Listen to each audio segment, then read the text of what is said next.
What is good, YouTube? Quinn Wade. Basketball analysis coming to y'all with another video Saturday. We're going to talk about Ja Morant, a team that once he went down and we just didn't know when he was going to come back. A lot of people said this team is done. A lot of people said this team will be tanking and getting ready for next season as they won't do anything because they not only do they not have Ja Morant because of the injury, they also don't have Jaren Jackson Jr. on their team. And somehow, some way, even though I wasn't one of the people saying that they wasn't going to be in the playoffs or they was going to be a tanking team, they're still in the playoffs in the Western Conference. And even without Ja Morant, they still competed, they still fought, and never gave up. And that's what you want to see young teams do at the end of the day. You want them to believe that they can win. You want to build good habits, and you want to make sure they're going hard, not just in practice, but also on the court, and they're valuing possessions and playing the right way. And that's one thing that I loved about seeing the Grizzlies when Ja Morant went down was, yes, they changed how they attacked and how they played, but they still went out there and played like they believed that they can win, and they played like they felt like they belong on that stage, which is NBA.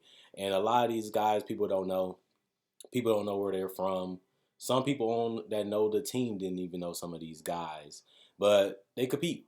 And that's what you want to see out of a young team. And that's something that they did last year. Nobody really cared too much about the players on the team, but somehow, some way, they almost made the playoffs in the eighth. Remember, Ja Morant was rookie of the year, and Jaren Jackson went down. And they still had a chance to lock up that eighth seed, but they just couldn't do it. At the end of the day, they just didn't have enough. And a lot of these guys on this team, I'm just happy to see them get the minutes and get the opportunity and produce. You know, this is a team that if you in Memphis, you're proud of, regardless. Just like last year, if they made the playoffs or not, because nobody thought that this team would be good. Even last year, they traded Iguodala and those guys, and they still made a playoff run to get that eighth seed. So I like their no quit. I like the fact that they are hungry. I like the fact that they play together. I like the fact that they defend. And I like the fact that they're not scared of anybody. And that's what you have to be if you don't have the talent. That's what you have to be if you're a team like Memphis that's trying to give a good look at, well, we might not have the biggest names. We might not have the biggest market, but we do try to do best drafting, and we do try to do best getting the right coach that can get these guys in the right spots and allow them to play their game to their full advantage while also making sure the team is all on the same page. So Ja Morant has obviously been a heaven send for them. To get him at the number two pick was not just something that you'll take. This is something that you should be proud that you was able to get. And he hit. You know, the thing for Ja Morant is just, can he stay healthy? He has had a lot of injuries that are dangerous, a lot of injuries that can take you out for a long period of time. And he's young. You don't want to see it happen, and I don't want to see it happen no more. But with his aggressiveness and the way he attacks, that does come with collisions. That does come with hard falls. That does come with wear and tear on your body as you get older. And he is a guy that uses a lot of his athleticism to beat guys off the dribble, to get to those lanes, to get those shooters and those guys open shots. And he just has to be a little bit smarter. I was a big fan of Derrick Rose, and Ja Morant, with his aggressiveness and his excitement and his fearlessness, can ultimately get him a major injury. We see how many people are tearing their Achilles, and we see how many people are tearing their ACLs so frequently, just like Markel Fultz. We just seen Thomas Bryant on just a casual bang bang play, and we don't want to see it to Ja Morant because he is a guy that can be an all NBA guy. This guy can be the best point guard in the league, and that's what his goal should be, and that's what Memphis should feel, because that's what he has been showing so far in his career. He's feisty. I like the fact that he's not scared of anybody. And if you have a leader that feels that way, and if you have a leader that believes you can beat anybody, the troops follow and the troops attack. And that's what I see when he's on the court. Like some of these games that had no business winning, but they defended. And Ja Morant was making the right plays, whether it was scoring, whether it was passing, or whether it was just, you know, reading the defense and finding his guys that can find another guy. We call it hockey assist. Making the right play encourages your teammates, inspires your teammates, and when you have a guy at that point guard position that's willing to do it on both ends of the court, you have something special, and that's something that you can also say about Jaren Jackson. He's a guy that fouls a lot, but he competes, and he can guard and switch multiple positions while also spacing out the floor for guys like Ja Morant and Dylan Brooks and Kyle Anderson to do their thing and being deadly. This guy's pulling up from 30. This guy's pulling up in people's face. And you just can't find that type of skill set in a lot of big men, especially at his age, at his athleticism and his length. Those skills are hard to find. And Jaren Jackson is a guy that has those things already. And he's so young that he has one of the brightest and highest upsides in the league if he can stay healthy, just like Ja Morant has the same ability. And as a duo, they complement each other very well. They play off each other very well.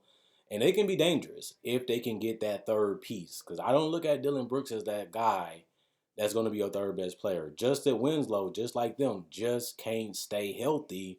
And he just haven't been able to develop because of that. He spends more time recovering and rehabbing than actually playing on the court. And when they traded for Justice Winslow, a lot of people was excited. A lot of people was happy because they felt like he had upside. And you look back at the draft, people felt like he was a steal for Miami. And he just hasn't looked like that for a long time because he's always injured. And we haven't been able to see what he can really be because he's always injured. So it sounded and it looked good, but the fact that Justice Winslow continued to be injured really hurted them because they really bought in that he can be a big part of their team and he can really develop and be that wing that they needed. And he just hasn't become that as he cannot stay healthy. So health is an important thing because if you want a bright future and you want to be a possible championship team, you need your best guys on the court. You need your best guys playing well together, and you need your best guys to lead you as far as they can take you. But if they can't stay on the court and they can't stay healthy, your chances of making the playoffs, or even if you do and doing damage, are low. So grit and grind was known for being healthy. They was known for playing together. They was known for playing on both sides of the court, and they went to the Western Conference Finals. This team has that potential if they can get everybody together and get everybody on the same page and do it for a long period of time. That would definitely help the upside of this team. But they are a third piece away. I look at Jaren Jackson as a foundation piece. I look at Ja Morant as a foundation piece, and that's a pillar to hold the foundation to build another one. And they just gotta find who that third guy is gonna be with this duo. And you want to find it early because you want them to grow and develop together and play well off of each other instead of trying to find that guy and try to get over the top. You rather grow, develop, and groom that guy with your culture, with your team, and allow him to become that guy. So if it's Justice Winslow or somebody else, hopefully the Grizzlies find it. Other than that, I'm proud of them. I like what I'm seeing. I'm liking what they're about. And I like the fact they didn't give up. They didn't quit. And they didn't mope around when they lost their best players. They went out there and competed and went out there and did it at a high level. Now look at their record. They're above 500. Even though you thought that would be crazy once Ja Morant went down. It just shows you that the Grizzlies are teaching and picking the right players in these drafts, and they bringing in the right players to establish their brand and their culture at the end of the day. So if you're a Grizzly fan, you should be happy. You should be proud of this team, and you haven't even seen the best of Ja Morant, the best of Jaren Jackson, and the best of this Memphis Grizzly potential because they haven't reached it yet. The crazy part and the scary part is this is a borderline playoff team already. When they traded Marc Gasol, when they traded Mike Conley, everybody expected a long rebuild, and that hasn't been the case. Now, if you look at it as a championship wise, they still far away from that. But when it looks at a competitive wise, they're already there. And even though I didn't have Memphis making the playoffs, I knew that they had a shot to do it. And that's all you need. You just need one chance, one shot, and you never know what happened. And they still have that available to them today as they are in the playoff race as we currently speak. And they are currently locked into a playoff spot We'll see what happens and how things play out. But this is a team that you want to watch, you should want to see, and you should be excited about not just now, but also their future. If they can get another piece to grow with Jaren Jackson and John Morant, this could be something special and something dangerous. And I'm letting you guys know that now. It ain't something that's hidden, but you have to watch and see how well they play together and play off of each other now. And just a picture what they can be in the future if they can figure it out and get everybody on the same page and get everybody healthy all at the same time for a long period of time. And all I can say is that's what I want to see. They have proven so much to me in these last 2 years that I just want to see them succeed. And that's just because I respect what they're about at the end of the day. Check out my website, analysisplayground.com. Link will be in the description, comment section below. Check out my Facebook page, analysisplayground.com. Link will be in the description, comment section below. Also, if you want to buy any merchandise, that will also be on my Facebook page. You can change the color of that, change the color of the logo, customize it the way you want to be. Message me and I can get it shipped out to you. Not only that, at the end of the day, you can also support by liking and sharing. That allows this channel to be reached and seen by more people. Also, if you don't want to do that, I also have a spread shirt that has merchandise exclusively on there. Hopefully you guys enjoy the video. Hopefully you guys enjoy the rest of y'all day. And I'll be back to y'all with another video tomorrow. Quinn Wade, Basketball Analysis signing out. Do y'all thing.